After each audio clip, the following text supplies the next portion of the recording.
Bienvenue chez nous. Vous êtes ici à l'érablière de Proforêt à Séribois, une érablière que nous possédons depuis 2015.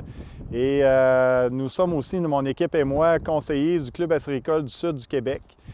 Donc, on œuvre en acériculture comme conseiller depuis 2008. Mais on produit ici du sirop depuis 2015. Puis depuis 2015, on mène aussi des expérimentations au niveau des équipements, des méthodes de travail, des méthodes de production.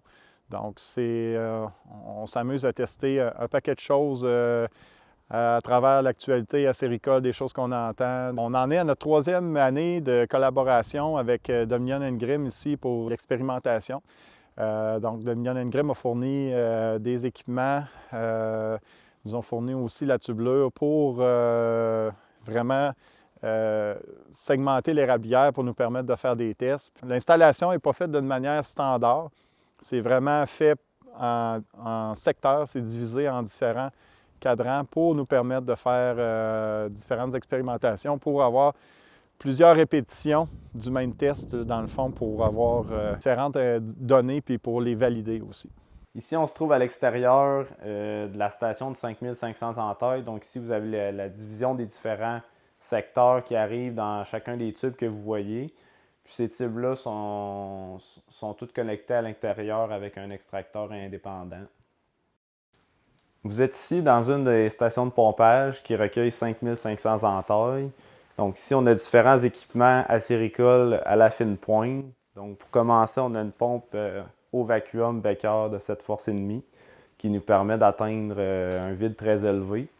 On a aussi un régulateur de vide en fonction de la température qui nous permet de maintenir un niveau de vide approprié en fonction de la température extérieure. Donc ça va nous permettre d'aller chercher un maximum de coulées même lorsque les températures sont minimales. On a aussi différents types d'extracteurs. Donc on a 4 extracteurs de type submersible, puis 4 autres qui sont derrière moi, qui sont des jumelés valves Belimo et submersibles, qui nous permettent, dans le fond, d'évaluer les différentes quantités d'eau qu'on va aller chercher de nos entailles. Il faut aussi ajouter qu'on a un 9e extracteur qui, lui, sert exclusivement aux lignes de transport d'air. Puis il y a une ligne de tubuleur qui est à part du test, étant donné qu'elle n'est pas homogène avec le restant de l'érablière. Donc cette ligne-là se retrouve dans cet extracteur-là. Ici, on a testé 4 sortes de chalumeaux. Donc vous aviez le noir 9 en nylon, vous aviez le noir 1 an qui a passé 1 an en forêt, qui est en nylon lui aussi. Vous aviez un chalumeau bleu en polycarbonate à paroi épaisse, puis vous aviez un chalumeau clair à paroi mince en polycarbonate aussi, qui ont été utilisés pour, dans le fond, être mis en relation puis en compétition dans ce test-ci.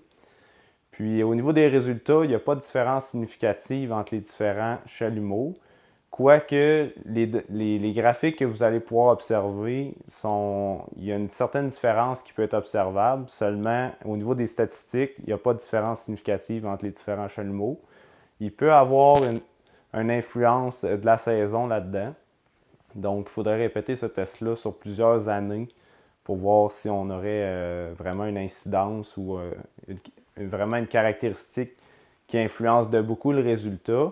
Au niveau des nylons 1 an, ce qu'on a observé, c'est que sur une année, la déformation puis la saleté n'a pas vraiment de différence. Il n'y a pas vraiment de différence de rendement, mais c'est un des tests sur lesquels, si on pousserait ça sur plusieurs années, probablement qu'on pourrait peut-être voir une différence plus significative de rendement à long terme avec le vieillissement du chalumeau. Un peu comme partout au Québec pour la saison 2020, on a eu un excellent rendement.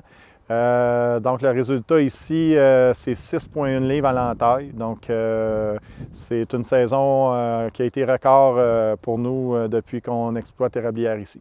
Donc, ici, ce qu'on voit, on est à la jonction des 4 cadrans de l'érablière où on a 5500 entailles. Donc, vous êtes vraiment à la division, là, au centre de l'érablière, où on peut voir là, le paquet de tubulure qui descend vers la station de pompage en provenance des 2 cadrans qui sont en haut de l'érablière. Puis, si on regarde vers le bas, bien, vous avez les 2 cadrans qui sont reliés directement à la station de pompage. Donc, l'érablière est segmentée, comme on disait, en 4 cadrans. Puis dans chacun des cadrans, on retrouve 4 mètres-lignes. Donc, encore là, on peut les rediviser en 2 mètres-lignes chacun. Donc, dans chaque cadran, il y a 2 types d'équipements différents qui sont utilisés puis testés. Donc, ce qui encore amène une répétition des éléments testés pour valider encore mieux nos résultats. Donc, merci de nous avoir écoutés. On va poursuivre dans les prochaines années avec des nouveaux tests qu'on espère pouvoir vous présenter. Je voudrais remercier nos partenaires qui ont permis la réalisation de ces tests-là cette année, donc Dominion & Grimm. Puis, j'aimerais en profiter aussi pour remercier toute l'équipe qui travaille avec moi, là, qui rendent possible l'élaboration de ces tests-là pour vous. Merci.